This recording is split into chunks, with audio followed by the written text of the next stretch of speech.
je suis convaincu que Dieu nous amène à un autre niveau. 2021 est d'office catégorisé comme l'année du niveau suivant. C'est que dans tous les domaines de ta vie, tu vas monter dans un autre palier, tu vas monter dans un autre niveau. En cette année, le Seigneur me parlait clairement. Il dit, celui qui veut aller au niveau suivant, au cours de cette année 2021, ça va demander de l'ordre. Et vous savez que nous sommes en train de traiter l'ordre. Dans la même lignée, nous traitons sur l'ordre. Pourquoi? C'est parce que Dieu ne bénit pas les désordres. Le Seigneur avait dit à Israël, vous avez assez tourné en bas de cette montagne. Maintenant, vous allez à un autre niveau. Vous devez avancer. Le Seigneur veut t'emmener à un autre niveau. Toi et ta famille. Le niveau suivant, toujours dans l'aspect de maître de l'ordre, va demander quoi? La consécration. La consécration. On ne peut pas vivre, on ne peut pas expérimenter vraiment le niveau suivant sans une vie de consécration, sans une vie de mise à part. Répétez avec moi, mise à part. Sache que Dieu t'a mis à part. Vis comme une femme mise à part, comme un homme mis à part. Ah oui, la chair va réclamer. Il y a toutes sortes de choses. Le système va réclamer. Ah, en tout cas, oui, nous prions. Mais attends, tu vois, c'est le système. Non, non, non, non, non, non. Tu dois vivre une vie de consécration. Être mis à part pour Dieu. Tu dois être conscient. N'importe où tu es, tu n'es pas appelé à mélanger des choses, à faire des choses comme tout le monde. Tu dis non, non, non, non. Moi, je suis conscient. Même si on n'est pas au 2305 Riholt, même si on n'est plus dans les 4 murs de l'église, même si le pasteur ne nous voit plus physiquement, mais nous savons que c'est lui qui nous a mis à part, ce Dieu. Je vis pour Dieu, j'appartiens à Dieu, je suis à lui. Vous savez, quand on ne comprend pas cette notion-là de mise à part, vous savez ce qui se passe. Quand quelqu'un ne vit pas cette vie de mise à part, il ne profite pas de la présence de Dieu, de la gloire de Dieu qui accompagne quiconque vit une vie de mise à part. Voyez pourquoi actuellement nous vivons une période où quand la personne lui-même ne sait pas l'essence d'être mis à part et il ne vit pas une vie de consécration pour Dieu, il sera obligé de chercher quelqu'un qui vit une vie de consécration pour qu'il prie pour lui. Mon ami, ça ne peut pas continuer comme ça. Dieu ne bénit jamais là où il y a du désordre. Ça veut dire mettez de l'ordre dans ta vie. Je vais vous dire quelque chose, que Dieu n'est pas prêt à déposer ses meilleurs là où il y a du désordre. J'avais beaucoup insisté que les amis, tout en allant vers le niveau suivant, au cours de cette année, tu dois réellement veiller, tu dois fouiller ta vie. Non pas dans le sens de se culpabiliser, mais de savoir mettre notre vie en règle, savoir prier. Qu'est-ce qui glorifie Dieu et ce qui ne glorifie pas Dieu? Mon ami, le désordre n'apporte pas la bénédiction. Le désordre dans la vie apporte des tracas, apporte toutes sortes de cacophonies. Un enfant de Dieu qui a donné sa vie à Jésus, mais qui bâtit sa vie dans le désordre. Ça peut être désordre spirituel, ça peut être désordre, désordre. Vous allez voir que votre façon de vivre dans le désordre va te pousser de faire du surplace. Tu feras du surplace. Tu verras d'autres personnes qui acceptent Jésus, à peine même, et te dépasser. Pourquoi? C'est parce qu'ils ont décidé de mettre l'ordre. Mon ami, s'il vous plaît, jeune fille, jeune garçon, papa, maman, mettez de l'ordre. Demandez au Saint-Esprit dans quel domaine est-ce que tu es appelé à mettre de l'ordre. Le niveau supérieur n'arrive pas, même pour devenir, prenons par exemple, devenir un pilote, ne vient pas comme ça. Il y a toute une formation à suivre. Il y a des niveaux, il y a des échelons à monter. Ok? Devenir un médecin, devenir une infirmière, devenir je ne sais pas quoi ça. Attends, il y a des niveaux. Tu ne peux pas directement t'hasarder. Bon, moi je suis médecin, venez, je vais vous opérer. Mon ami, le premier client doit arriver avec, il doit venir avec son cercueil. Parce que quelqu'un qui n'a pas suivi la formation de médecin, elles diront non, non, je te fais confiance, je te fais confiance, je te fais confiance, tu peux m'opérer, tu sais ce qui va t'arriver. Et le mois de février, nous avons décidé que c'est le mois de la consécration. Quand il y a l'ordre, on peut vivre une vie de consécration. Et la vie de consécration est très, très, très importante. Quand on parle de la consécration, ça veut dire être conscient que Dieu t'a mis à part. être conscient d'avoir été mis à part pour Dieu. Mon ami, toi qui me suis, si tu veux changer de niveau, si tu veux aller à un autre niveau, n'oubliez pas l'aspect de la consécration. Là où il y a l'or, la consécration peut mouvoir facilement. Et vous allez voir que dans votre vie de consécration, tu apprendras à bâtir des autels. Comme nous sommes en train de parler le mercredi, le mois de février, tous les mercredis, nous sommes en train de parler des autels de prière. Les autels de prière. Aïe, aïe, aïe, aïe. Ce mercredi, c'était puissant. Ce mercredi, c'était puissant parce que nous avons parlé de des autels. C'est-à-dire, Dieu te demande de s'approcher par la foi, de t'approcher. Si tu veux aller à un autre niveau, Dieu te dit ne sois pas indifférent, mais apprends à t'approcher avec assurance, douce, du trône de la grâce. Il y a le trône de la grâce. On parlait du trône de grâce, trône de miséricorde, trône de grâce. Alléluia. Pour le moment, le trône de grâce est à ta disposition. Et ce trône de grâce-là qui est à ta disposition est pour quelque chose, afin d'obtenir miséricorde. Vous savez que la miséricorde, c'est le vif désir de Dieu de te faire du bien. C'est ça. Quand vous entendez que Dieu est miséricordieux, ça veut dire que Dieu a un vif désir de te faire quoi? Du bien. Dieu n'a pas un vif désir de te faire du mal. Dieu n'a pas un vif désir de te faire du mal. Non, non, non, non. Enlève ça. Ça, c'est la religion, ça. Ça, c'est leur tradition. C'est des traditions inutiles qui n'amènent nulle part. Dieu a un vif désir. La miséricorde de Dieu, c'est que Dieu a un vif désir de te faire du bien. Dites avec moi, ouf, j'ai compris, Dieu veut me faire du bien. Je ne sais pas. Je ne sais pas ce que tu vis. Mon ami, toi qui es à la maison, parfois ça fait longtemps que tu es dans le Seigneur. Ah, tu me diras, pasteur, nous, ça fait longtemps qu'on connaît cette histoire. On connaît l'histoire. Ah, je ne te parle pas d'histoire, je te parle de l'évangile. Le trône de Dieu est appelé trône de miséricorde.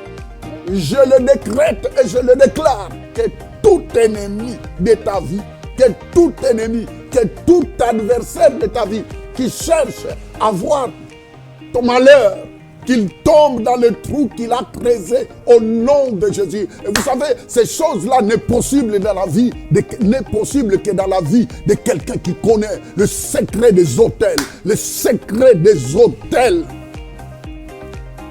le secret des autels de la prière. Alléluia. Capable d'amener l'intervention divine dans ta vie. Ah oui, ah oui, ah oui, ah oui. 2021, tu ne seras pas molesté. Toi qui me suis, tu dois développer. La semaine prochaine, je vous expliquerai. Mais pour le moment, faites cela. 30 minutes l'avant-midi, 30 minutes l'après-midi, 30 minutes le soir. Vas-y sur l'autel de secret divin. Prie. Mais trouve du temps. Oh non, pasteur, tu sais, je n'ai pas de temps. Ah, mon ami, si tu ne trouves pas de temps, personne ne trouvera du temps pour toi. Oh oui, c'est ça. J'ai compris que si tu ne trouves pas du temps, toi, si toi-même tu ne trouves pas le temps, oh non, je suis tout le temps fatigué. Ah bon, tu es fatigué pour ta vie. Tu veux hypothéquer ta vie. Tu veux niaiser avec ta vie. Tu veux blaguer avec ta vie. Mon ami, tu connais le plan. L'apôtre Paul a dit, une grande porte m'est ouverte, mais les ennemis sont nombreux. Le niveau suivant ne viendra pas sur un plateau en or. Écoute-moi bien. Le niveau suivant ne viendra jamais sur un plateau en or. Non. Il faut savoir qu'il y a des combats. Ah, loué soit le nom du Seigneur, mais notre combat est un combat déjà gagné. Mais toi, tu dois faire ta part. Loué soit le nom du Seigneur. Allez sur l'autel de secret divin. Nous, on ne croit pas au slogan. Et ce que nous sommes en train de déclarer ne sont pas des slogans. C'est le fruit, c'est le résultat de ce que Dieu nous dit, qui nous fait parler. Alors les amis, préparez-vous pour le niveau suivant. On va en parler beaucoup. On va vous en parler beaucoup de ce niveau suivant auquel Dieu t'appelle. Que le Seigneur vous fasse grâce. Et préparez-vous, parce que Dieu nous prépare toujours avant d'entrer dans un niveau suivant. Dieu va utiliser les moyens, Dieu va te préparer. Parce que le niveau où Dieu veut t'amener, c'est un niveau que tu n'as jamais pensé, que tu n'as jamais pu raisonner, qui n'est jamais venu parfois dans tes pensées humaines.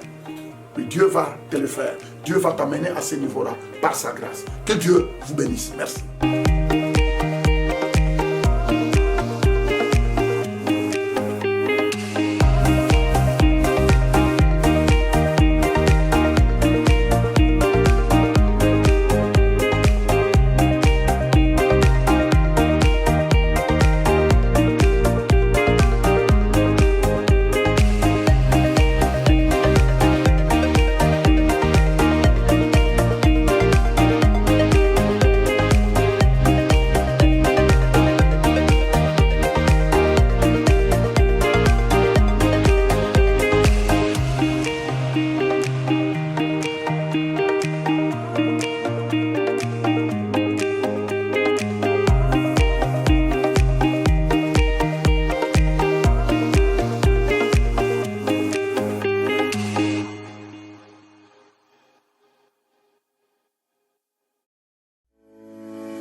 Et loin de moi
Seigneur, tu es ma joie, tu es ma foi, mon seul choix c'est toi.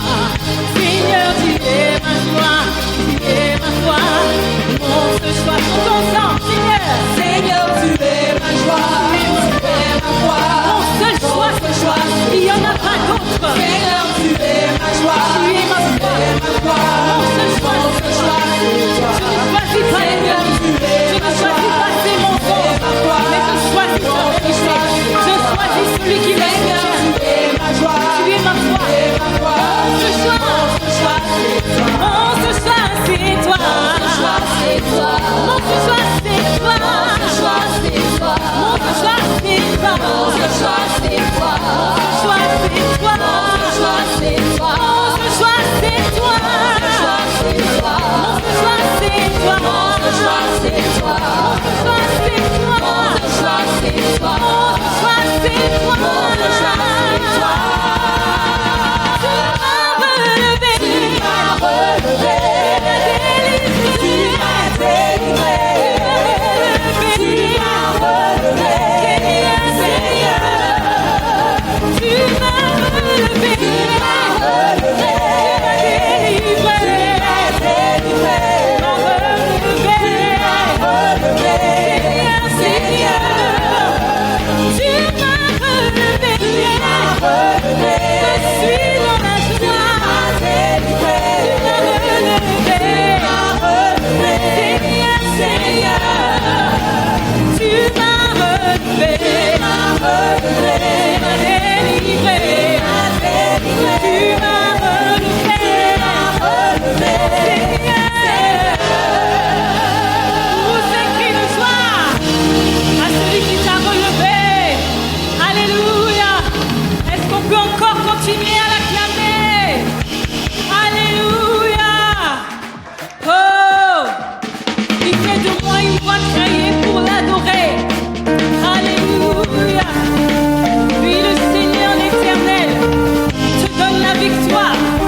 Oui, Jésus, le Tout-Puissant.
l'acclamer. Acclame-le, toi qui es à la maison. Il est un Dieu digne de confiance. Notre pasteur nous a dit que celui qui n'a rien créé, tu ne peux pas t'appuyer sur lui. Parce que tu fais une grave erreur de t'appuyer sur quelqu'un qui n'a rien créé. Mais appuie-toi sur le Dieu créateur. Il a tout ce dont tu as besoin. Il a tout ce dont tu as besoin pour une vie épanouie, pour une vie qui lui rend gloire. Alléluia.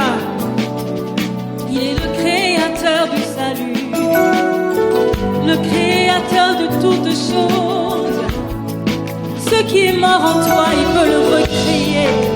Il peut le recréer, il peut le recréer. Oh, regarde les montagnes, regarde tout ce qu'il a créé. Regarde les oiseaux, regarde les fleurs. Regarde toi-même, créature merveilleuse. Regarde toi-même, créature merveilleuse. Oh, adore-le, adore-le. Créateur du salut, au plus haut des cieux, il déplace les montagnes. Il s'appelle Majesté.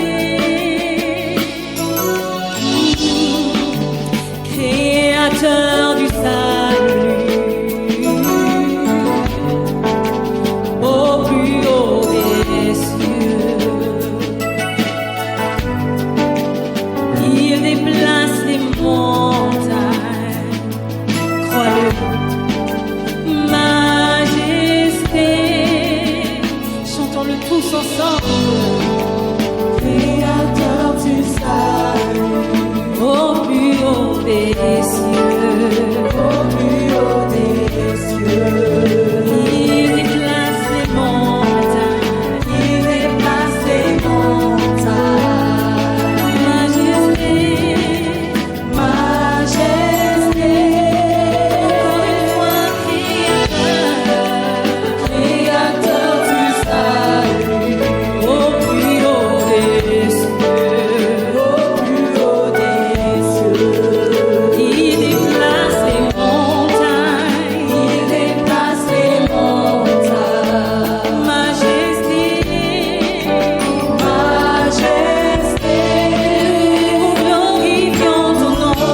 de par le monde.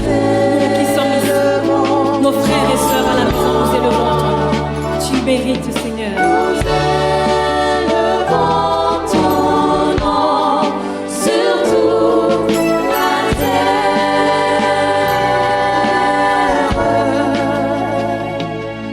Alléluia. Oui, tu es dans ce lieu. Ta présence change tout, Seigneur. Ta présence change tout dans nos maisons, oh Dieu. Tu es tout ce dont nous avons besoin, tout ce qu'il me faut. Tu changes toutes choses, ô Éternel. Tu es ici dans ce lieu. Tu es ici dans ce lieu. Tu es dans les maisons. Et tu vois, Seigneur, tu vois les cœurs, Seigneur. Et ceux qui sont dans la joie et ceux qui souffrent. Et tu pourvois. Et tu pourvois. Non, tu ne changes pas. Le même qui a créé les cieux et la terre, qui nous a créés, il n'a pas changé. Il crée encore. Il crée encore. Il ne change pas. Il nous soutient. Il est notre fondation. Il est notre structure. C'est sur lui que nous nous appuyons. Nous ne sommes pas ébranlés. Nous ne sommes pas ébranlés. Mais nous appuyons sur le Dieu qui a tout créé. Le Dieu qui a tout créé. Le Dieu qui a tout créé. Oh, c'est sur lui. C'est sur lui. Nous n'avons pas une autre fondation.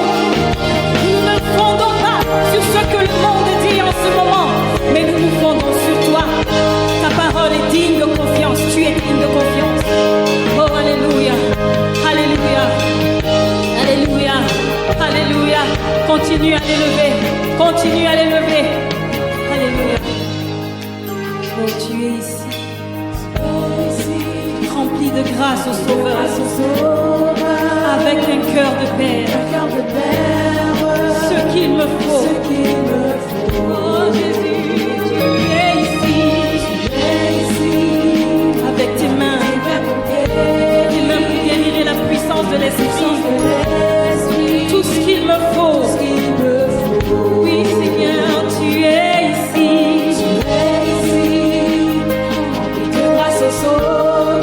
Avec un cœur de Père. Ce qu'il me faut. Oui,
Lorsque je prononce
Mes amis, nous sommes là à notre rendez-vous des aigles.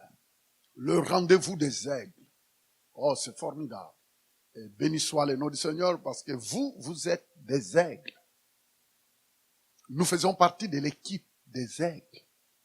Alléluia. Nous ne pouvons pas voir les choses comme monsieur et madame, tout le monde.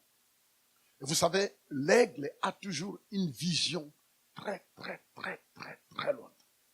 L'aigle, c'est l'oiseau qui est capable de voir, mais très, très, très, très loin. Pourquoi? C'est parce qu'il est en mesure de monter plus haut, plus haut, plus haut, plus haut, plus haut. Et vous savez, le Seigneur, quand il nous sauve, son plan, c'est de nous amener plus haut. Et vous savez, au fur et à mesure, on monte plus haut. Il y a des choses qui deviennent petites. Très, très, très petites. Pourquoi? C'est parce qu'au fur et à mesure, on monte plus haut. Ce qui paraissait être grand, qui paraissait être énorme, devient petit. Regardez tout simplement, dans l'avion, quand vous prenez le vol, dès que vous montez, vous décollez, au fur et à mesure, vous montez, même les étages le plus costaud deviennent petits. Tout simplement, c'est parce que tu as atteint une autre attitude. Ça, c'est ça le privilège de l'aigle. L'aigle est capable de monter plus loin. L'aigle est capable de monter plus haut. Et puis voir même ses cibles. Béni soit le nom du Seigneur. Et à notre rendez-vous des aigles, le mercredi, nous avons pris la décision pendant tous ces mois de février, nous nous sommes dit, nous allons plus parler de la consécration. Béni soit le nom du Seigneur. Et pendant tout ce mois de février, on va plus parler de la consécration. Pourquoi la consécration? C'est parce que la consécration, c'est une des choses qui va te distinguer vers l'appointement, vers jusqu'à... Oh, béni soit le nom du Seigneur. Je suis en train de dire que la consécration va t'aider à aller loin vers ta destinée. Pourquoi? C'est parce que ta destinée est tellement enviée devant l'ennemi. L'ennemi envie ta destinée. L'ennemi ne veut pas voir ta destinée se réaliser. Vous devez réaliser, vous devez comprendre que sur cette terre, la parole de Dieu nous dit que Dieu a pour chacun de nous un plan de bonheur et non pas de malheur. Là, c'est Dieu. Mais n'oubliez pas que non seulement Dieu a pour toi un plan de bonheur et non de malheur, mais le diable, lui, il a un plan pour ta vie, un plan pour ta famille, un plan pour chaque domaine de ta vie. Mais un plan de quoi? Est-ce que tu penses que l'ennemi a un plan pour toi de bonheur? Non. Un plan de malheur. Ah oui, ah oui, ah oui. Dieu a planifié pour toi un plan de bonheur, mais pas Satan. Pas Satan. Et c'est pourquoi, comme l'ennemi n'a pas un corps, il aimerait bien utiliser des personnes que tu peux voir, mais qui deviendront comme des obstacles vers ta destinée. Et tout simplement, l'ennemi sait que, comme lui, on ne peut pas les voir, mais en utilisant des personnes que tu peux voir, il peut susciter beaucoup de choses dans ton cœur. La haine, l'amertume, tout. Parce que tu te dis, c'est un tel qui ne veut pas mon succès. C'est un tel, c'est telle personne qui ne veut pas que j'aille loin. Ma vie ne va pas bien à cause de tel sorcier. Ma vie ne va pas bien. C'est parce que c'est mon papa. C'est parce que c'est ma maman. Ma vie ne va pas bien parce qu'on m'a dit que c'est l'oncle. Ma vie ne va pas bien parce que c'est le système. Ma vie ne va pas bien parce que. Alors, on a tendance à jeter le sort à tous ces soi-disant qui sont contre ta vie. Mais alors que derrière tout ça, il y a un esprit. Derrière tout ça, c'est l'ennemi qui est derrière, qui n'aimerait pas te voir aller loin. L'ennemi ne veut pas te voir aller loin. Mais il doit utiliser toute forme d'astuce, tout simplement, pour susciter encore l'amertume dans ton cœur. Vous voyez pourquoi? La parole de Dieu nous dit, dans les épîtres, n'ignorez pas. L'apôtre Paul a dit, vous ne pouvez pas vivre dans l'ignorance. Vous ne devez pas ignorer le ruse de l'ennemi. Et vous savez, l'ignorance nous disqualifie. L'ignorance. L'apôtre Paul dit non, je ne veux pas que vous ignorez. Je ne veux pas que vous ignorez. Même à propos des dons spirituels. L'apôtre Paul dit, je ne veux pas que vous ignorez. Même à propos de toutes les manœuvres que l'ennemi utilise. Je ne veux pas que vous soyez dans l'ignorance parce que l'ignorance va vous ralentir. L'ignorance va vous détruire. L'ignorance va vous affaiblir. L'ignorance, mon ami, la Bible dit, mon peuple périt faute de connaissances. L'ignorance, c'est notre premier ennemi que nous devons combattre. Mon ami, s'il y a un ennemi auquel tu dois te lever contre, c'est l'ignorance. Ce n'est même pas les sorciers, ce n'est même pas les magiciens, ce n'est même pas les diables, mais c'est l'ignorance, parce que l'ignorance te défait. L'ignorance va te molester. L'ignorance va t'affaiblir. L'ignorance va t'avilir. L'ignorance. Tu te rends compte? Moi, j'aime ça. Quand le Seigneur dit, je mettrai une table en face de tes ennemis. Je mettrai une table en face de tes ennemis. Ça veut dire, quels que soient tes ennemis, quelle que soit la grosseur, quel que soit le nombre, quelle que soit la quantité de tes ennemis, ok? Mais le Seigneur te promet. Il dit, je mettrai une table en face de tes ennemis. Ah non, le Seigneur ne dit pas que non. Je verrai comment te bénir, je verrai comment te faire du bien si au moins tes ennemis s'en vont en vacances à Honolulu et à Hawaï. Dieu n'a pas besoin d'envoyer tes ennemis loin. Ils seront là en face de toi, dans ta vie, dans tous les domaines de ta vie, vie professionnelle, vie familiale, vie de ton foyer, vie de ton portefeuille. Le Seigneur dit, je mettrai une table à la vue de tes ennemis. Ça veut dire que les ennemis seront là. Et ils te verront en train de te servir le meilleur que Dieu a planifié pour toi. Où ça? Au ciel? Non, c'est ici, c'est ici. Et je vous l'ai dit que le meilleur commence ici. Quand on parle de meilleur, le meilleur commence ici sur la terre. Oui, je le crois. Oui, c'est écrit. Oui, la parole de Dieu nous le dit. La Bible dit, dans ce qui concerne ta vie sur la terre, Dieu t'a tout donné. Mais comment est-ce que tu entreras en possession de tout ce que Dieu t'a tout donné? La Bible dit c'est au travers, c'est au moyen de la connaissance. De la connaissance de qui? De Jésus. La connaissance de celui qui t'a prédestiné. La connaissance de celui qui t'a appelé à cette vie de réussite. Voyez pourquoi, les amis, s'il vous plaît, prenons le temps de ne pas être des personnes agitées par toute forme de doctrine, l'agitation, des personnes distraites, la distraction. Oh, Dieu cherche des hommes et des femmes stables. Dieu est en train de chercher dans ces derniers temps, je dis bien dans ces derniers temps, le Seigneur est en train de chercher des hommes et des femmes stables. Et ces hommes stables, on les trouve où? C'est des hommes stables qui ont accepté Jésus comme Seigneur et Sauveur. C'est des jeunes filles, des jeunes garçons qui ont dit oui à Jésus et qui ont bâti une relation et qui veulent marcher de relation en relation.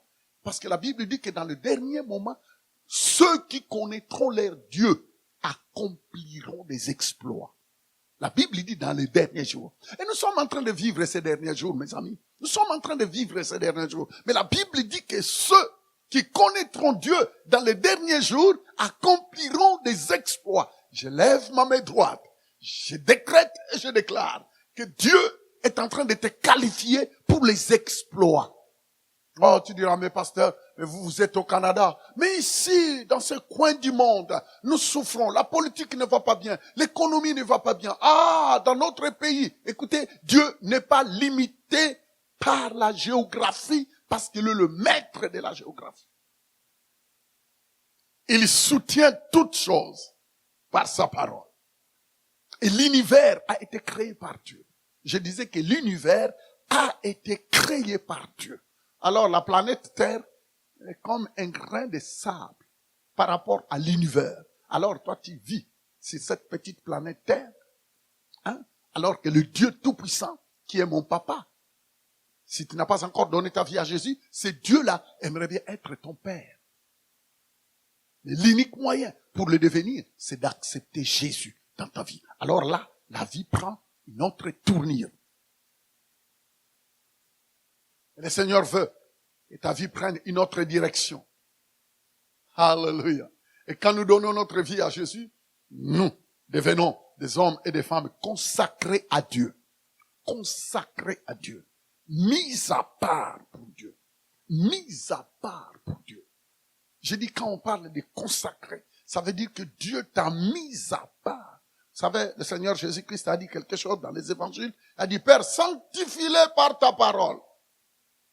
Il dit, Père, dans l'évangile de Jean, le Seigneur Jésus dit, Père, sanctifie-les par ta parole. Sanctifie-les.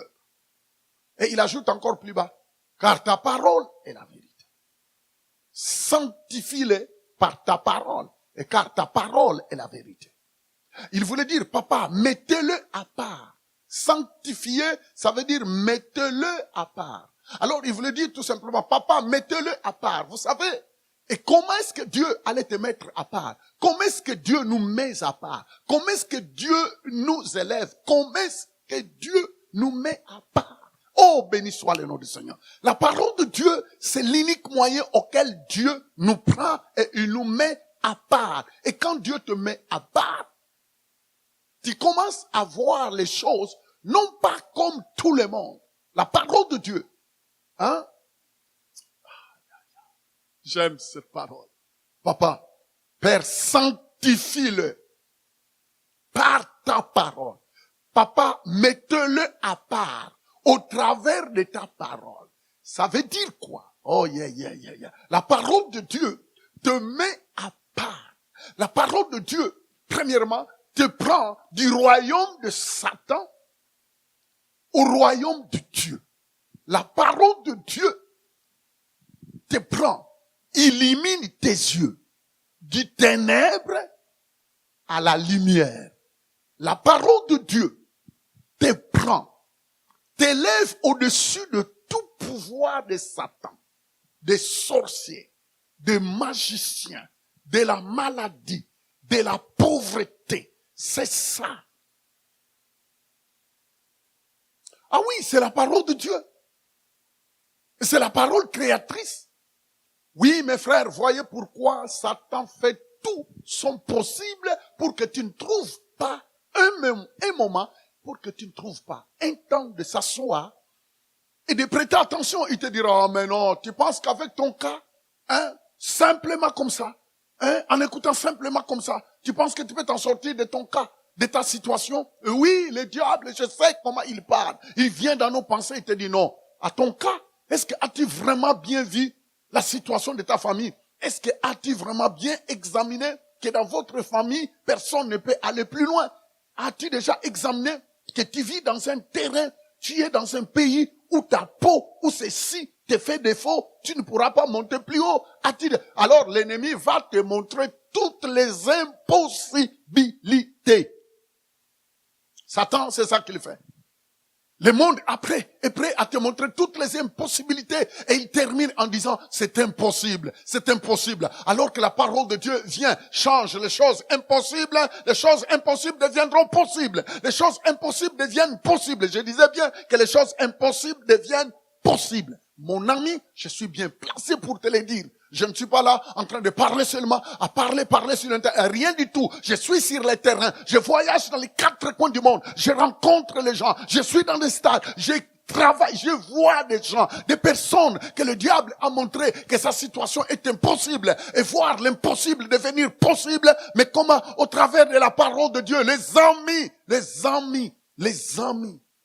amis, ne passez pas à côté de l'opportunité. Ne passez jamais à côté des opportunités. Oh, la parole de Dieu est remplie d'opportunités. Alléluia, la parole créatrice. Béni soit le nom du Seigneur, la parole révélatrice. Alléluia, la parole qui guérit. La parole qui délivre. Ah oui, la parole de Dieu guérit. La parole guérit. La parole libère. La parole rend prospère. Oui. Mais comme je l'ai toujours dit, La parole de Dieu dit que cela te soit fait selon ta foi. Gardez ça. J'aime le dire et je le répète toujours. Jésus-Christ, notre grand Seigneur, il répétait cela. Que cela te soit fait selon ta foi. Mon ami, si je vous l'ai dit, que la parole de Dieu dit que cela te soit fait selon ta foi. Vous savez, j'ai eu l'occasion de sillonner. Un jour, j'étais en train de parler avec un monsieur. C'était au Pakistan. Alors, c'est quelqu'un qui venait de donner sa vie à Jésus, mais il avait de sérieux problèmes. Il était appelé au ministère, il commençait à servir, mais tout paraissait être chaotique. Tout paraissait impossible. Surtout dans un pays comme le Pakistan. Il n'avait même pas une place pour s'asseoir. Il n'avait même pas une place pour écouter la parole de Dieu. Et vous savez, au moment où je voulais m'apitoyer de son sort, le Seigneur m'a dit non. Ma parole est appelée parole de foi. Ma parole est appelée parole de foi. Et la Bible dit que cette parole est devant toi. Cette parole-là est là. La parole de Dieu est appelée la parole de foi. Et la foi amène à l'existence des choses qui n'existent pas. Loué soit le nom du Seigneur. Mon ami, c'est que je vous dis, des choses que je vous explique, c'est des choses que je vis dans mon ministère, c'est des choses que je vis dans les 4 coins du monde, c'est des choses, non pas que je lis dans un livre, mais c'est des choses que je vis personnellement. Le Seigneur me dit, regarde-le. Tu n'as pas à t'apitoyer. C'est comme s'il est tombé dans un trou. Il a dit, le Seigneur me dit, je suis le Dieu du Pakistan. Comme je suis le Dieu de l'Arménie. Comme je suis le Dieu, je suis le Dieu, je suis le Dieu. Mon ami, il y a des moments où on pense que cette planète Terre a été créée par Monsieur le Diable. Et rien du tout. Lui-même, il est une créature. Il a été créé. Le Créateur, le Dieu tout-puissant. Le Dieu d'Abraham, le Dieu d'Isaac, le Dieu de Phophie. Dieu d'Israël. Oh, le Dieu vivant est vrai. Et vous savez, je regardais le monsieur. Je dis, écoute, je vais te dire quelque chose. Moi, je le crois. Je vais prendre mon avion, je vais retourner au Canada. Je vais faire quelque chose. Je n'ai pas beaucoup d'argent à te donner, mais Dieu m'a dit de te donner ces montants. Et ce petit montant ici, ne le mange pas. Je lui ai dit, ne mangez pas cet argent. Tu l'amènes et tu le déposes dans ton sac. Et puis, remerciez le Seigneur parce que je le crois. Que ce que je suis en train de te donner, c'est une sémence. Je lui dis, écoute, c'est une sémence. Le Seigneur m'a dit de te donner cet argent comme une sémence. C'est rien. Mais je sais que c'est Dieu-là qui m'a parlé. D'agir par la foi. C'est Dieu-là qui m'a dit de t'expliquer que la parole que tu as entre tes mains, c'est la parole de foi. Et il est le Dieu de la sémence. Il a sémé son fils Jésus pour nous moissonner. Et écoutez, le plus grand sémeur dans le monde, le plus grand sémeur, c'est Dieu. Il a sémé son fils Jésus. La Bible dit qu'il a sémé Jésus pour nous récolter. Il a sémé Jésus pour nous moissonner. Nous sommes la moisson de la sémence. Et vous savez, je suis revenu. Dernièrement, je reçus un appel de là, me disant, pasteur, tu sais. Pasteur, tu sais. Je n'ai pas le temps de vous raconter. Ils se sont déjà retrouvés à leur propre place. Dieu a fait un miracle. Dieu a fait un miracle. Dieu a fait un miracle. Ils ont pu construire quelque chose de rapide parce que Dieu, au travers de la sémence que j'avais sémée, Dieu a amené à l'existence. Les amis, ne limitez jamais Dieu dans ta vie. Mon frère, ne limite pas Dieu. Ma sœur, ne limitons pas Dieu. Mais pourquoi on doit les limiter? S'il vous plaît. Vous qui me regardez, je ne sais pas vous êtes dans quel pays, je ne sais pas vous êtes dans quelle province, je ne sais pas vous êtes où, mais je voulais vous dire ce soir, ne limitez pas Dieu dans ce mercredi des aigles. Le Seigneur te dit, ne me limite pas. Et tu me diras, mais pasteur, mais comment? Mais oui, parfois toi-même, tu es en train de les limiter dans ta façon de penser, tu es en train de les limiter, tu es en train de limiter Dieu, tu les limites. Quand tu regardes ton cas, quand tu regardes ta situation, tu dis, mon cas ici, c'est déjà un cas perdu. Mon cas ici, c'est déjà un cas échec. Mon cas ici, je ne pense pas. Mais en tout cas, je ne crois même pas. Les amis, j'ai vu cela. Un jour, j'étais en train de parler avec un étudiant. dans mon bureau. Cet étudiant, on l'a fait échouer lamentablement par un professeur qui ne voulait pas voir sa tête. Mais aujourd'hui, nous parlons. Elle est la bosse. Ah oui, elle a réussi. Et vous savez, au moment où elle pleurait, je pouvais bien commencer à dire, oh non, pauvre toi, pauvre toi, pauvre toi. Non, non, non, non. N'acceptez jamais que quelqu'un t'appelle pauvre toi. N'acceptez jamais. Écoute-moi bien. N'accepte jamais, tant que tu n'as pas encore fermé les yeux. Hein? Tant que tu vis, n'accepte pas qu'on t'appelle pauvre toi. N'accepte pas. Vous savez, il y a beaucoup de personnes qui ont dit, oh, les pauvres, et puis la personne baisse la tête. Ah ouais, au moins, les gens s'apitoient sur mon sort. N'accepte pas. C'est une malédiction. Toi, tu acceptes d'être le pauvre. Pauvre toi, pauvre moi. Non, non, non, non, non. Dis-lui non. Je refuse. Jésus-Christ à moi ne me permet pas d'être pauvre toi. Santo Korobosa. Ah oui, ah oui, ah oui, ah oui. Ah, la Bible dit que si Dieu trouve quelqu'un qui place toute sa confiance en lui, il utilisera même ses ennemis pour lui ouvrir des portes. Je lève ma main droite. Je décrète et je déclare que même tous les grinceurs des dents soient à ta disposition pour te frayer une porte au nom puissant de Jésus. Et puis qu'il le regrette après.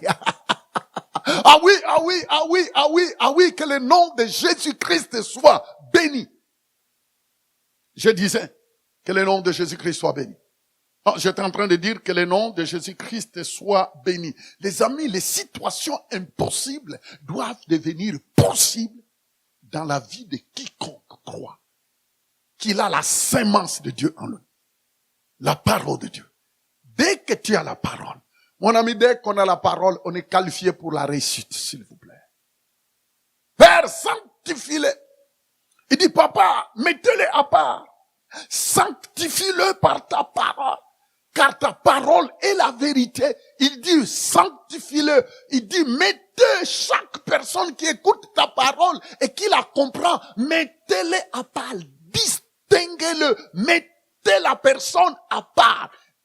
Mettez la personne à part. Ah, la parole de Dieu m'a mis à part. La parole de Dieu est en train de te mettre à part. Mais pour des exploits, pour des grandes choses. Santo Koroboshe Kaprei Kante. Sambraka Yake. Mande Kabrosa. Zikaba Kebrokoto Karia. Rebaba Kayanda. Sibrokaye Kamantoko Brai. Saint-Esprit de Dieu, Saint-Esprit, Esprit de vie, Esprit de feu, l'Esprit de résurrection, ressuscite des cas, au nom de Jésus, ressuscite des corps, ressuscite des situations dans le nom puissant de Jésus, que des situations qui paraissaient être mortes puissent reprendre la vie maintenant au nom de Jésus. Je décrète et je déclare, je viens et je prophétise que tous tes ossements, que toutes tes situations qui paraissaient comme des squelettes, maintenant qu'ils reprennent la vie, que toutes ces situations reprennent vie. Oh, qu'ils reprennent la chair, oh, la peau. Oh, qui reviennent à la vie au nom de Jésus. Je m'adresse à ta situation. Ta situation. Ta situation. Que ta situation reprenne vie. Au nom puissant de Jésus-Christ, le Fils de Dieu. Au nom puissant de Jésus-Christ, le Fils de Dieu. Au nom puissant de Jésus-Christ, le Fils de Dieu. Maïcharabakoria. Le rabakatakiria. Mando koroboshe. Zabro kotokoria. Voyez pourquoi nous devons bâtir une vie de consécration, une vie de mise à part. Et comme la parole de Dieu te met à part, alors bâtis.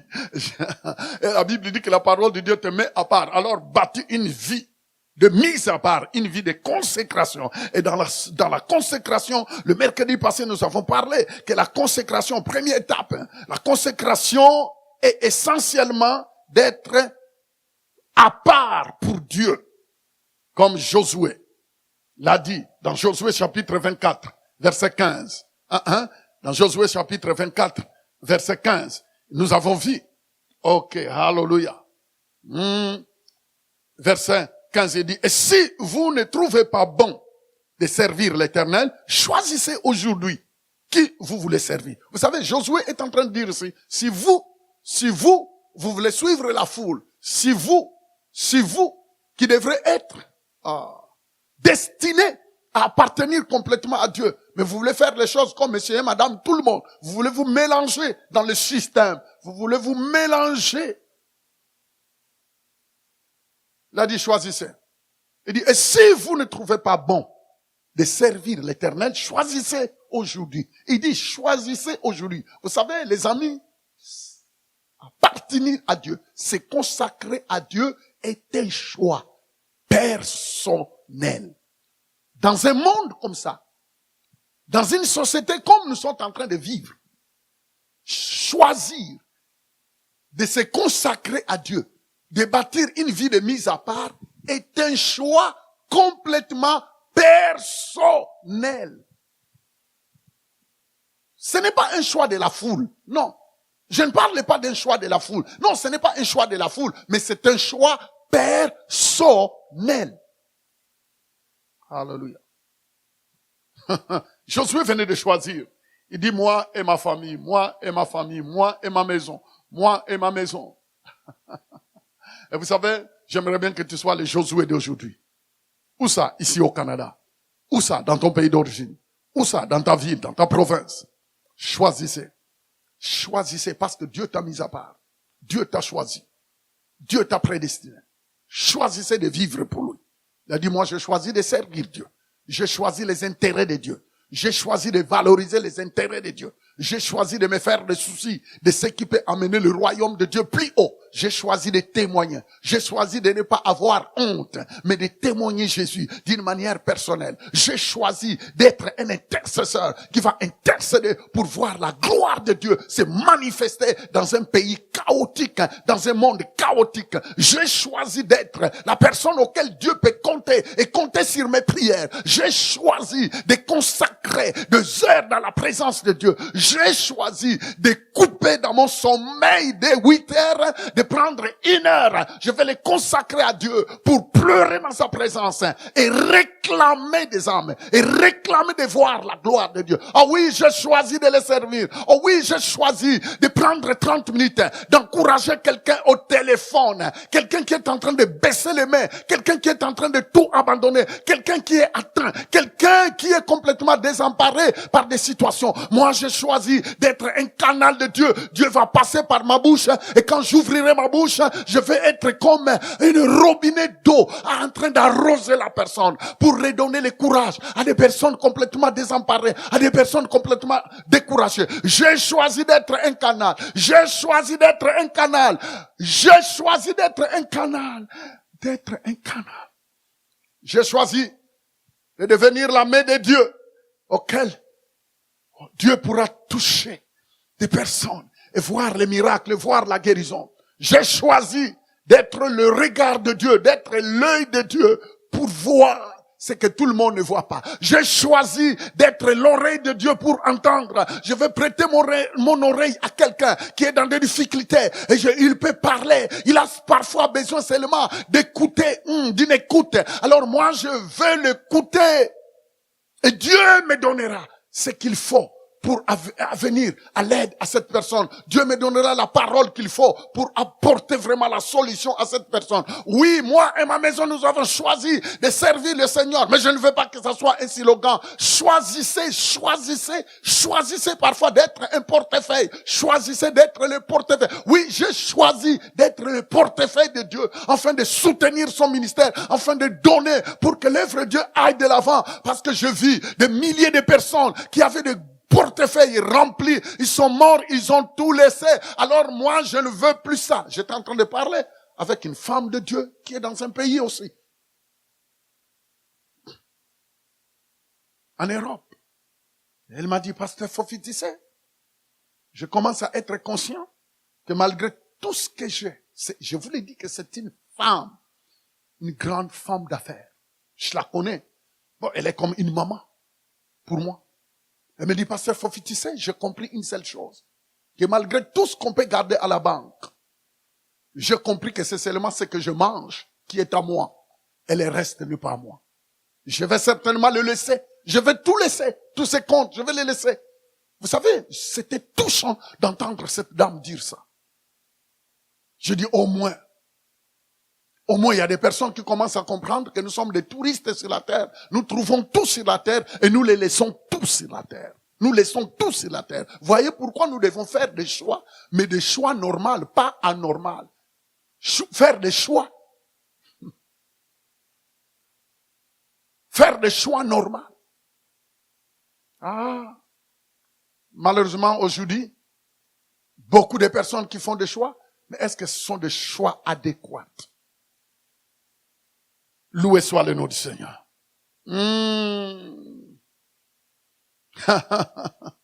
Vivre une vie de consécration. La consécration qui n'a rien d'autre que la poursuite du cœur de Dieu. La poursuite du cœur de Dieu. La poursuite, qu'est-ce qui touche le cœur de Dieu? En fait, une vie de consécration, c'est une vie où ton cœur se pose des questions. Qu'est-ce qui touche le cœur de Dieu? Vous pouvez aller vérifier cela dans le psaume 63, verset 8. Dans le psaume 63, verset 8, vous pouvez vérifier cela. Nous voyons que la consécration, c'est la poursuite du cœur de Dieu.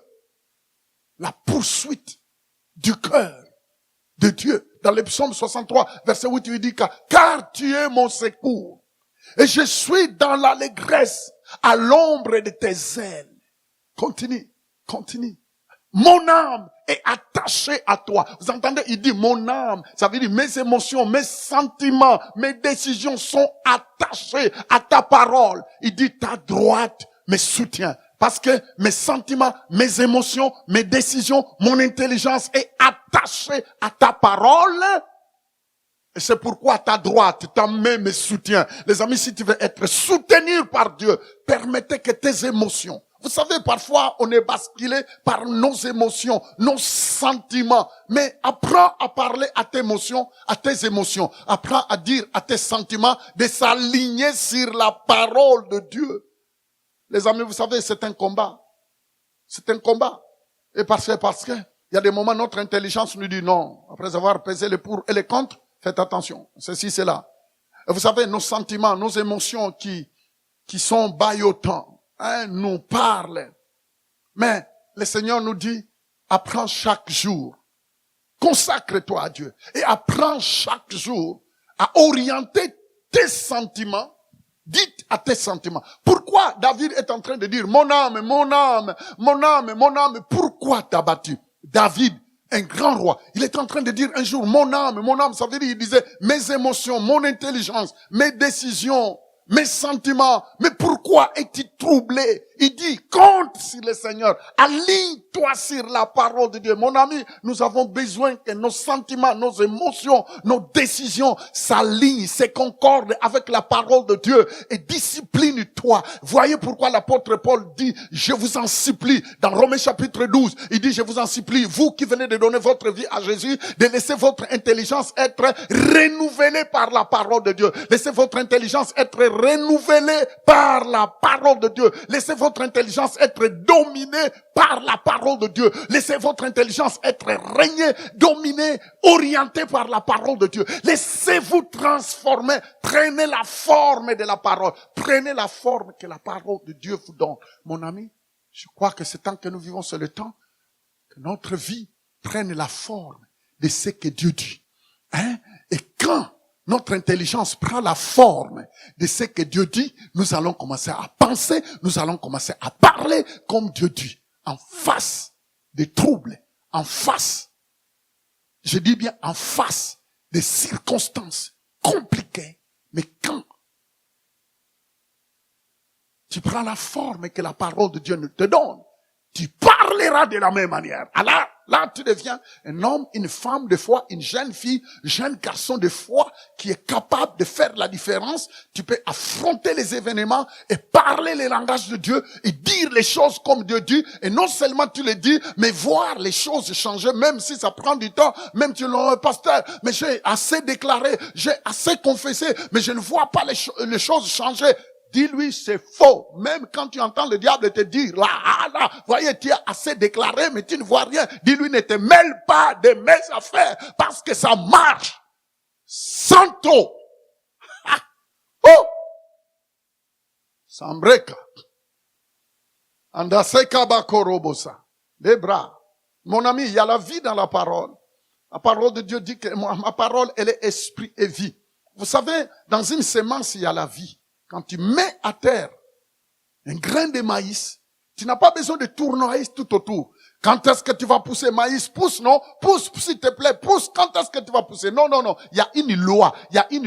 Dès que la semence est plantée dans une bonne terre, dès que la semence est dans une bonne terre, et cette bonne terre-là, c'est toi. La semence, c'est la parole de Dieu. Alors, il y a une loi dans cette semence qui fera que ça finira par pousser et produire des fruits. La moisson. Tu ne seras pas là en train d'aller déterrer tout le temps les graines que tu as mis sous la terre. En regardant, mais pourquoi tu ne pousses pas? Mais pourquoi tu ne pousses pas? Non, tu n'as pas besoin. Tu n'as pas besoin d'aller déterrer ce que tu as semé. Et vous savez, on arrive à déterrer ce qu'on a semé par les doutes. Ok, on déterre ce qu'on a semé. Ah non, moi je ne comprends pas. Oui, c'est vrai, on m'a dit que si tu écoutes la parole de Dieu, tu verras les choses changer. Là, tu es en train de déterrer ce que tu as semé. Vous savez, un vrai cultivateur, c'est quelqu'un, au lieu d'aller déterrer pour regarder encore les graines, mais c'est le contraire, il arrose. Il y a 100 ans. Arrose ça. Comment est-ce que tu vas arroser ce que tu as reçu? Comment est-ce que tu vas arroser cette semence-là de la parole de Dieu? C'est en levant les mains, en remerciant Dieu. Dites, Seigneur, je ne sens rien, je n'ai pas besoin de voir, mais je sais que la loi de la semence, il y a une loi, il y a une vie dans cette semence que j'ai plantée dans mon cœur. Ça va finir par pousser. C'est pourquoi je lève mes mains en l'air, j'aimerais bien danser, je te loue, je te rends gloire, je ne sais pas comment ça va m'arriver, je ne sais pas comment ma situation va avoir la solution, je ne sais pas comment, mais toi tu le sais, parce que tu es dans ta parole, et ta parole est oui et amen. Ta parole est oui et amen. Ta parole est oui et amen. Alors je te loue, papa, même si mes yeux ne voient pas, même si je ne sens rien, mais je sais que comme je crois, je sais que comme la parole, ta parole a trouvé mon cœur, et mon cœur c'est une bonne terre. Papa, je sais que ça prenne une semaine, que ça prenne un mois, que ça prenne un an. Oh oui, je sais que ça va pousser, et je me prépare à la moisson. Ah oui, je vais cueillir la moisson. Voyez? Voyez, tu ne seras pas bouleversé par les choses instantanées. Vous savez, aujourd'hui, beaucoup de personnes, oh non, moi je croyais que en croyant seulement, et puis sans attendre, les choses viendront. Non. Les choses instantanées là, faut faire attention, hein. À apprendre, même la persévérance. Loué soit le nom du Seigneur. Même la persévérance, percée et tu verras. Jésus-Christ est Seigneur. Je disais, Jésus-Christ est Seigneur. On va rapidement. Toujours la consécration. C'est de laisser Dieu occuper le centre de son cœur. Dans le livre des Proverbes 23, verset 26, en fait, la consécration, c'est de laisser Dieu occuper le centre de notre cœur. Laisser Dieu occuper le centre de notre cœur. Dans le Proverbe 23, verset 26, il dit, c'est mon fils, donne-moi ton cœur et que tes yeux se plaisent dans mes voies. Il dit, donne-moi ton cœur. Donne-moi ton cœur, parce que ton cœur, c'est le terrain envié par le diable. Il dit, donne-moi ton cœur. Donne-moi ton cœur et que tes yeux se plaisent à mes voix, à ma parole. Que tes yeux restent branchés sur ma parole. Prends le temps de la lire. Prends le temps de la méditer. Donne-moi ton cœur et prenez le temps de lire ma parole. Hein? Oh, hallelujah. C'est ça. La consécration. Laissez Dieu occuper le centre de ton cœur. Et vous savez, nous vivons une époque où vraiment ça devient compliqué, même ceux qui ont donné leur vie à Jésus, ça devient compliqué de laisser vraiment notre cœur être au centre. C'est difficile maintenant. Ça devient compliqué de permettre à Dieu d'occuper les centres de notre cœur. Pourquoi? C'est parce que le cœur est divisé. Il est divisé surtout dans une société où on te dit, si tu n'as pas ça, si tu n'as pas ceci, si tu n'as pas ceci, si tu ne fais pas ça, si tu ne fais pas ça, tu es démodé. Si tu ne fais pas ça, et surtout même dans les cégeps, même dans les écoles, à l'université, on dit, ah mais non, mais toi, une jeune fille comme ça, un jeune garçon comme ça, comment tu peux suivre des trucs démodés comme ça? Tu sais, la foi en Dieu, ça, de toute façon, Dieu n'existe pas. On est exposé par des grands philosophes, des professeurs à l'université. Si ton cœur, si Dieu ne prend pas le centre, si tu ne permets pas à Dieu, si tu ne permets pas à la parole de Dieu d'être au centre de ton cœur, un foutu professeur peut te dire que non, comme lui existe, Dieu n'existe pas. Mais n'importe quoi. Ok? Et c'est ça la réalité de ce monde. Ah, des grands philosophes qui sont en train de vouloir. Ils pensent qu'ils peuvent détrôner Dieu. Qui es-tu, toi? Ah, vous savez que ce livre que vous voyez, la Bible a été combattue par des grands érudits, des personnes qui se croyaient des intellectuels, des grands philosophes. Et j'ai toujours dit cela. C'était un grand philosophe français, Voltaire, qui a dit, dans 100 ans, la Bible n'existera plus. 100 ans après, lui, il est parti dans l'éternité. Je ne veux pas dire où il est. Il est parti dans l'éternité, mais la Bible est toujours là. Mon ami, quel que soit ton niveau intellect, quel que soit tes diplômes, vous savez, Dieu n'a pas peur de ça. Il est le plus grand intelligentsia. Alors ça vaut la peine. Ça vaut la peine. Oh, la Bible dit que le ciel et la terre passeront, mais la parole de Dieu ne passera jamais. Je dis bien jamais. La Bible dit le ciel et la terre passeront, mais la parole de Dieu ne passera jamais. La parole de Dieu ne passera jamais. Mes frères et sœurs, c'est maintenant. Je le crois. C'est maintenant le temps. C'est maintenant le temps. La consécration, je continue. Il est la vénération et l'adoration intérieure de Dieu. Ésaïe 29, verset 13. Ésaïe 29, verset 13. Qu'est-ce qu'il dit? Dans Ésaïe 29, verset 13. Parce que la Bible dit qu'une des façons de la consécration, il dit que la consécration, c'est la vénération et l'adoration intérieure de Dieu. Ésaïe 29, verset 13, il dit, le Seigneur dit, quand ce peuple s'approche de moi, il m'honore de la bouche et des lèvres, mais son cœur est éloigné de moi. Et la crainte qu'il a de moi n'est qu'un précepte de tradition humaine. Le Seigneur veut que nous puissions l'adorer, mais vraiment au fin fond de nous, non pas d'une manière extérieure. En fait, Dieu veut que tu puisses te consacrer, mais du fin fond de toi. Parce que vous savez, on peut avoir une apparence. On peut montrer aux gens une certaine apparence. On paraisse être pieuse, mais on ne l'est pas. La Bible dit que Dieu sonde le cœur et les reins. Et la consécration, c'est de livrer ton cœur totalement à Dieu.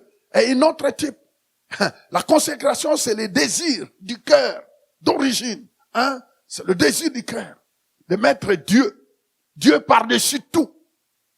Dieu par-dessus tous les restes. Philippiens chapitre 1er, verset 21, et puis Romains chapitre 8, verset 35. Philippiens chapitre 1er, verset 21, qu'est-ce qu'il dit? Dans Philippiens chapitre 1er, verset 21, il dit, car Christ est ma vie. Oh, et la mort m'est un... Il dit, car Christ est ma vie. C'est ça. Être consacré, c'est de savoir que Christ est ta vie. Christ est ma vie. L'apôtre Paul dit, Christ est ma vie. C'est-à-dire, ma vie, c'est Christ. Ma vie, c'est Christ. Je dis, ma vie, c'est Christ. C'est ça la consécration. C'est ça. C'est que Christ est ta vie. Christ est ta vie. Ah non, mais monsieur, tu exagères. Mais non, quand même, on est ici, au 21e siècle. Attends, non, ce n'est pas une religion. La consécration, être mis à part, c'est de croire que Christ est ma vie. L'apôtre Paul dit, si je vis, ce n'est plus moi qui vis. Et ça, c'est la consécration. Et vous savez, quand on commence à dire que ce n'est pas moi qui vis, mon ami, même des intérêts de la chair, entrent en jeu. Il y a des choses qui vont entrer en jeu Quand tu acceptes de dire que non, je suis consacré, si je vis, ce n'est plus moi qui vis, c'est Christ qui vit en moi. Ça veut dire qu'il y a même des choses que tu diras, non, ça, non, non, non, non, non, non. Je vis pour Jésus, je vis pour le Seigneur. Et vous savez, aujourd'hui, aller dans plusieurs pays, partout, on fréquente les églises, mais la vie de Christ n'est plus là. Ce n'est pas une condamnation, rien du tout. Ce n'est pas un jugement. On peut fréquenter l'église, lever les mains en l'air, même le louer, mais la vie de Christ n'est plus là. On ne peut plus dire, si je vis, ce n'est plus moi qui vis. C'est-à-dire, en tout cas, quand je suis à l'église, c'est Christ qui vit. Mais quand je sors dehors, c'est ma vie qui compte.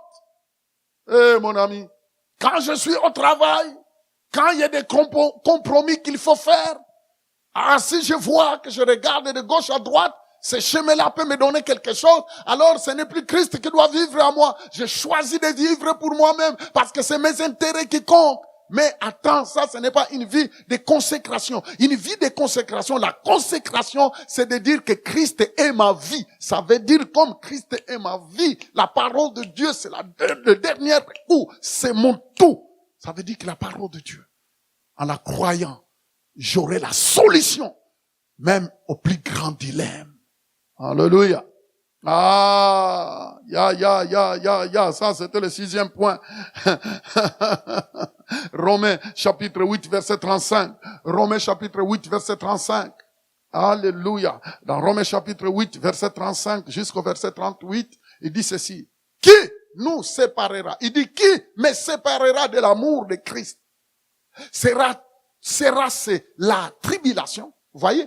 Quelqu'un qui dit, quelqu'un de consacré, quelqu'un qui vit dans une vie de consécration. Il dit, qui peut me séparer de l'amour de Christ? Écoutez un peu, écoutez comment il parle.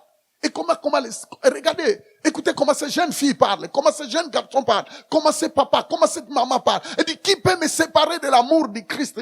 Je vis pour lui. C'est la tribulation? Est-ce que la tribulation, à cause de ma foi en Jésus, va me séparer de Jésus? Est-ce que c'est l'angoisse des événements, l'angoisse des corona, l'angoisse de toutes les situations que le monde est en train de vomir? Est-ce que c'est l'angoisse qui va me séparer ou la persécution? La persécution à cause de la parole de Dieu. Maintenant, tu passes quelque part, on t'a déjà donné un nom au travail. Madame la Bible, monsieur la Bible. Non, on t'appelle pasteur alors que tu n'es pas pasteur. Voyez-vous, les gens te regardent toujours en cliquant l'œil. Ils cliquent l'œil derrière ton dos.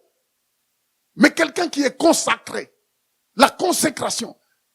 Et toi, tu te dis, attends, moi je suis consacré, j'appartiens à Dieu. Ça veut dire que même la persécution à cause de ma foi, quels que soient les regards bizarres, les regards indésirables des gens, ça ne peut pas me séparer. Je suis consacré pour lui. Je suis mis à part pour lui. Il donne encore la question. Il pose encore la question. Où c'est la fin? Est-ce que c'est la fin? Est-ce que le manque? La fin. Vous savez, ne soyez pas comme Ésaü qui a vendu son droit d'âmesse à cause de ce qui devrait entrer dans la. Et vous savez, on dit souvent ventre affamé, point d'oreille. Et ce n'est pas facile de tenir ferme quand les intestins hurlent et continuer à dire, j'appartiens à Jésus. Je suis consacré. Ça veut dire, je ne permettrai pas à aller livrer ma vie dans les mensonges. Je ne permettrai pas de faire n'importe quoi tout simplement pour quelque chose qui va calmer mes intestins. Je ne vendrai pas mon corps. Je ne vendrai pas mon corps, jeune fille, jeune garçon. Ah non, je ne suis pas prêt à faire ça. Je ne vendrai pas mon corps, tout simplement. Non! Dieu est toujours le bon berger. L'Éternel est mon berger. Je ne manquerai de rien. Aujourd'hui, je peux manquer quelque chose, mais pas demain.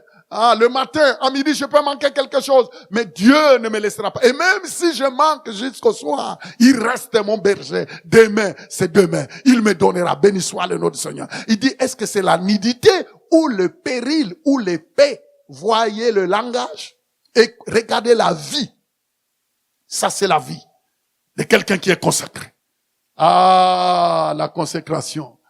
La consécration, Maï Kereba Santa Curia 36, selon qu'il est écrit, c'est à cause de toi, Jésus, qu'on nous met à mort tous les jours, qu'on nous regarde comme des brebis destinées à la boucherie. Vous voyez, on nous regarde, vous savez, je pouvais bien me venger si j'étais sans Christ, je montrerai de quoi je suis capable. Maintenant, les gens se moquent de moi. Regardez comment ils m'humilient. Mais à cause de toi, Seigneur, je vis pour toi. Ah, je ne veux pas regarder toutes ces humiliations. Je ne suis pas prêt de regarder à toutes ces humiliations. Je laisse Jésus m'élever. Je n'ai pas l'envie de commencer à analyser ce qu'ils disent, comment ils pensent. Non, non, non, non, non, non, non, non. Je vis pour lui. Je suis consacré. Je suis mis à part. Dieu m'a mis à part. Et quel privilège. Le verset 37, il dit, mais dans toutes ces choses, nous sommes plus que vainqueurs par celui qui m'a aimé. Vous entendez? Il dit, la conclusion, toutes ces choses. Il dit, toutes ces choses-là qui peuvent me désemparer. Toutes ces choses-là qui peuvent amener le découragement. Toutes ces choses-là qui peuvent me dire, ouf, je baisse les mains, je laisse tomber, je jette l'éponge. Toutes ces choses-là. Il dit, oui, jamais. Mais dans toutes ces choses-là, il dit, en toutes ces choses-là, je suis plus que vainqueurs. Il ne dit pas que nous sommes des vainqueurs. Il dit, nous sommes de plus que vainqueurs par celui qui nous a aimés. Qui est celui qui nous a aimés? C'est Dieu le Père. Qui est celui qui nous a aimés? Eh bien, c'est Jésus-Christ. Oh, Santo Korobosha. Allons-y, prenez un peu le 7e point. Alléluia. L'amour de Dieu a chaud dans l'homme intérieur. Apocalypse chapitre 3, verset 16. Apocalypse chapitre 3, verset 16. Et terminons par là. Apocalypse chapitre 3, verset 16. Qu'est-ce qu'il dit? Il dit, ainsi, parce que tu es tiède et que tu n'es ni froid, ni bouillant, je te vomirai de ma bouche. Ah, continue un peu. Continue un peu. Alléluia. Parce que tu dis, je suis riche, je me suis enrichi et je n'ai besoin de rien. Et parce que tu ne sais pas que tu es malheureux, misérable, pauvre, aveugle, nu. Regardez un peu l'état de quelqu'un qui n'est pas consacré. Quelqu'un qui n'est pas consacré, ça veut dire que Dieu est en train d'attirer ton amour pour Dieu. Ton amour pour Dieu doit avoir un niveau plus haut. Aimez Dieu. Oh, le Seigneur dit, aimez-moi. Alléluia. La Bible dit que l'amour de Dieu, dans Romains chapitre 13, verset 10, la Bible dit que l'amour est l'accomplissement de la loi. L'amour de Dieu est l'accomplissement de la loi. L'amour de Dieu, Romains chapitre 13, verset 10, il dit que l'amour est l'accomplissement. L'amour ne fait point de mal au prochain. L'amour est donc l'accomplissement de la loi. Voyez, aimez Dieu. Soit un canal de bénédiction pour des amis. C'est ça, une vie de consécration.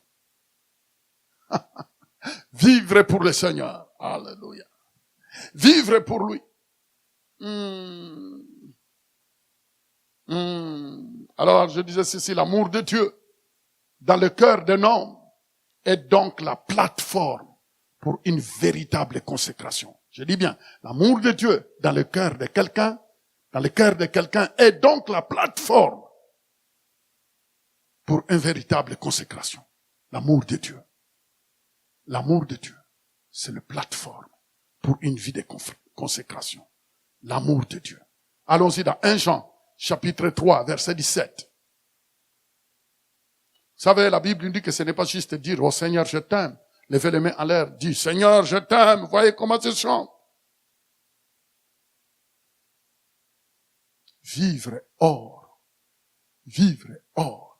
Dans 1 Jean chapitre 3, verset 17, il dit, si quelqu'un possède le bien du monde et que voyant son frère dans le besoin, il lui ferme ses entrailles, comment l'amour de Dieu demeure-t-il en lui?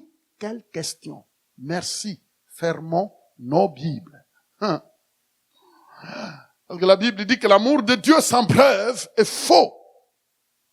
L'amour de Dieu sans preuve est faux. Quand on dit qu'on est consacré, il faut que l'amour de Dieu soit accompagné de preuves. L'amour de Dieu sans de preuves est totalement faux. Oh, que Dieu nous aide. Que le Seigneur nous aide à vivre cette vie de consécration pour lui. Surtout dans cette période, surtout dans un monde qui est complètement cupide, un monde où on ne voit que son ego. La Bible dit comment, si quelqu'un possède des biens du monde et que voyant son frère ou sa sœur dans le besoin, il lui ferme ses entrailles, comment l'amour de Dieu demeure-t-il en lui? Comment peut-il dire qu'il est consacré? Comment peut-il dire qu'il a une vie de mise à part? Si tu vois ton frère dans le besoin, et tu ne peux même pas venir en aide, tu ne peux même pas prendre le temps pour prier pour lui et aller plus loin. Non pas seulement le temps pour prier pour lui, mais pourquoi ne pas aller plus loin? De faire des actions, poser des actions. Je dis poser des actions. Vous savez le nombre de personnes qui sont quelque part, qui aimeraient bien voir l'amour de Dieu, mais par des actions. Voyez, les amis, voyez. Vous ne savez pas le nombre d'actions de grâce qui peuvent monter devant le trône de Dieu, mais par des actions que vous posez. Par des actions que vous posez. Pose des actions. C'est ça une vie de consécration. Posez des actions. Manifestez l'amour de Dieu, mais par des actions. C'est ça une vie de mise à part. Manifestez des actions au nom de Jésus. Hein? Manifestez l'amour de Dieu. Manifestez l'amour de Dieu. Posez des actions à des personnes qui sont dans les besoins. Ne pas seulement voir ton estomac. Ne pas seulement voir ton portefeuille à toi. Tes besoins. Vous savez, nous vivons dans un monde où les choses sont tellement calculées, les choses sont tellement chronométrées, que même pour que quelqu'un donne un $10, vous savez, la Bible dit qu'il y a plus de bonheur à donner qu'à recevoir. Une vie de consécration, c'est une vie où on vit dès que tu es sauvé. La Bible dit que Dieu a préparé des choses d'avance que nous sommes appelés à accomplir. Ah oui, les bonnes œuvres ne sauvent pas. Mais dès que nous sommes sauvés, Dieu nous appelle à accomplir des œuvres qui ont déjà été préparées. Dieu s'attend que tu accomplisses des œuvres que Dieu avait préparées d'avance que toi, tu dois réaliser dans ta vie. Voyez une vie de consécration. Voyez une vie de consécration. Voyez, c'est ça qu'on appelle la consécration. Une vie de mise à part. Une vie de mise à part. Et quand Dieu te met à part, il attend que tu puisses vivre cette vie, mais par des actions de mise à part. Que Dieu vous bénisse, les amis. Que le Seigneur vous bénisse. J'aimerais bien te donner l'opportunité, toi qui es en train de nous suivre. Et parfois, tu n'as jamais vécu la vraie consécration. La toute première vraie consécration, c'est de dire à Jésus, viens, je te donne ma vie, je te donne ma vie, je t'offre ma vie, je te reçois comme le Seigneur et le Sauveur de ma vie. Si tu n'as jamais fait cela, faites cela. Si tu n'as jamais fait, faites cela. Tu peux dire avec moi, Seigneur Jésus, je reconnais que tu es le Fils de Dieu. Tu es venu sur la terre. Tu as été crucifié. Tu es mort. Et tu as été enterré. Mais le troisième jour, Dieu t'a ressuscité d'entre les morts. À partir de maintenant, je te reçois dans ma vie comme le Seigneur et le Sauveur de ma vie. Au nom de Jésus, Amen. Alors si tu viens de faire cette prière-là, sache que c'est aussi simple. Vous savez, la vie éternelle est un don. La vie éternelle est un don. Mais ça a coûté à Dieu. Ça a coûté son Fils Jésus. C'est un don pour toi. Mais ça a coûté à Dieu. Dieu a tant aimé le monde qu'il a donné son Fils unique. Afin que n'importe qui, quelle que soit ta couleur, quelles que soient tes origines, quelle que soit dans quelle famille tu es né, la Bible dit que Dieu t'a tant aimé qu'il a donné son Fils. Afin que quiconque croit en lui ne périsse point, mais qu'il ait la vie éternelle. Oh, la vie de Dieu. Zoé, la vie de Dieu. Dieu veut communiquer en toi sa vie. Et là où la vie de Dieu prend place, la mort dans tous les domaines doit partir. Je dis bien la mort. Vous savez, il y a plusieurs types de mort. Ça peut être la mort relationnelle, la mort physique, la mort financière, la mort dans la foyer, la mort dans les foyers, la mort familiale, la mort des relations mortes. Quand le Dieu de vie prend la place dans ta vie, quand il prend la première place dans ton cœur, c'est fini. La vie dans toutes ses formes ne pourra plus régner. Voici la bonne nouvelle que j'avais à vous présenter ce soir à notre grande rencontre des aigles. Alors, si tu viens de donner ta vie à Jésus, j'aimerais bien que tu puisses voir ce qui est en train de défiler sur l'écran.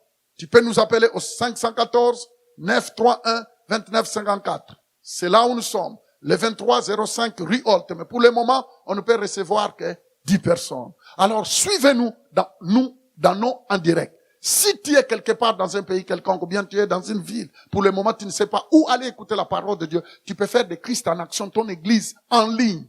Alors, le mardi à midi, le vendredi à midi, et puis le mercredi à 19h, le dimanche à 9h. Que le Seigneur vous bénisse. Je crois qu'en écoutant cette parole, le miracle est en train de s'opérer dans ta vie, spirituellement, physiquement, mentalement, financièrement, relationnellement. Je le décrète et je le déclare au nom puissant de Jésus. Que ton sommeil devienne paisible. Que toute forme d'insomnie, douleur dans le corps, des choses qui se baladent dans ton ventre, maintenant que cela meurt au nom de Jésus. Santo Korobos. Rikamanda Sebrokoto. La Brekaya. Sibra. Que des dossiers bloqués se débloquent maintenant. Au nom puissant de Jésus. Jésus, Jésus, Jésus. Que ton cœur maintenant s'ouvre à l'amour de Dieu.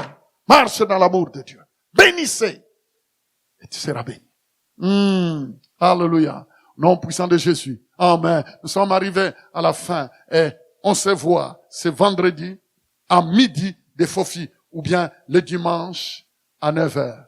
Rendez-vous à ne pas manquer. Alors, tu as des dons, tu veux soutenir l'œuvre de Dieu, allez-y, allez-y. Et on voulait te dire que Dieu te bénisse, que le Seigneur te voie pour tous tes dons, pour tout ce que tu fais, pour soutenir cette œuvre.